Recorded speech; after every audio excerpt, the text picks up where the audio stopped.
Okay, I think we can start. We can start now.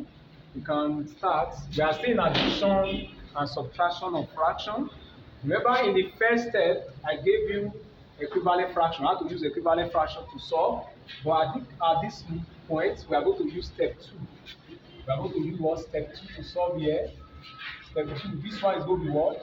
Least common, least common, least common. Least common multiple. Least common multiple. Least common multiple. This one is what I think we call it LCM. LCM. I think we call it LCM. In our primary school days, I think we're calling it lowest common multiple. Lowest common multiple. LCM. I think both names are both right. You can either call it least common multiple or LCM or lowest common multiple. Now let us use this lowest common multiple to now solve now. Solving the first one, this is the first one is 1/3 plus 1/3. In the other one we did, step 1 we did. I think we said when there is a common denominator, what do? Take 1 and add. But here it's quite different. Now what do we do here? What can we do here? We simply take LCM of 3 and 3. The LCM is 3. 3 to 3 is 1 times 1 is 1. 3 to 3 is 1 times 1 is what? Is 1. And again, when you add, you are having 2/3. That is for that one. Let us look at the second one. The second one is 3/5. 3/5 and minus 1/5. Take LCM. The LCM is 5. The LCM is 5. 5 into 5 is 5 into 5 is 1 times that is I think is 3. 5 into 5, 1 times this is 1. And when you do that, you are going to be having 2/5. You can see these two fractions, they are proper fractions. Therefore, you cannot solve more than this, they are proper. Okay, let us look at the other one, which is question 3. 2/1/2 plus 3/1/2. And when you do this, you change it to a proper fraction. This one is a mixed number. It's a mixed number. Therefore, changing it because 2 times 2 plus 1, 5/2. 2 times 3 plus 1, I think it's going to be 7/2. Now I think there is we're supposed to have 3 here. We're supposed to have 3 here, please. We're supposed to have 3 here. I think we're supposed to have 3. The 3 times this, that is plus this is 10/3. Now, taking the LCM, we now have now 2 and 3. Taking the LCM is 6. 6 into 2.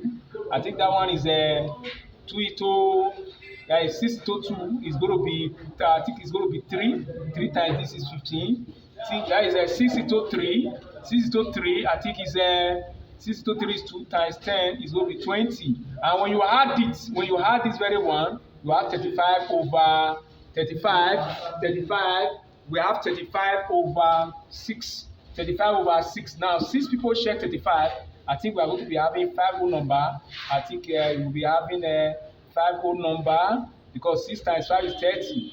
5 whole number, 5/6. I think so. Yes, we are very correct. 6 times 5, I think is 5 times 5, that plus 5 is 35. I think we are correct. The reason why we resolve this one to a mixed number because I told you whenever you have improper fraction, we are expected to resolve it to put it to a mixed number. Now let us now solve the other one, which is D. Let us solve D. D will be, I think we are going to be having D as a 2 number, 2/3 minus 1/1/4. Now let's change this one. 3 times 2, I think we are having 6 plus this is 8/3 minus 4 times 1 is 4 plus 1 is 5/4.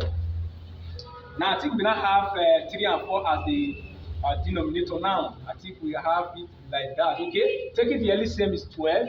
12 into 3 is 4 times this is 4 times I think it's 32.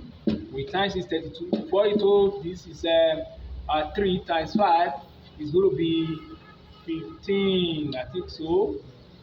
Yes, 15. Yes, minus 6. I think we'll be having 17.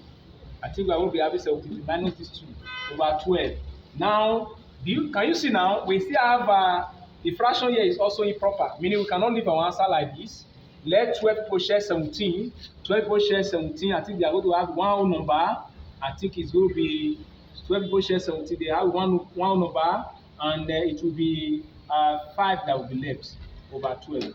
Okay, this is all about addition and subtraction of fraction. We have used step 1. and step 2. Please, if you want to get more, want to understand it more better, please try and go over the solution again. Try and go over the solution again. And I believe when you go through again, you will understand better.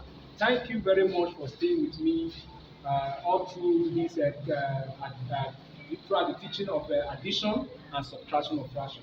I think in my next class I will look at multiplication and division of fraction. Please try and stay with me for the next class. Thank you. God bless you.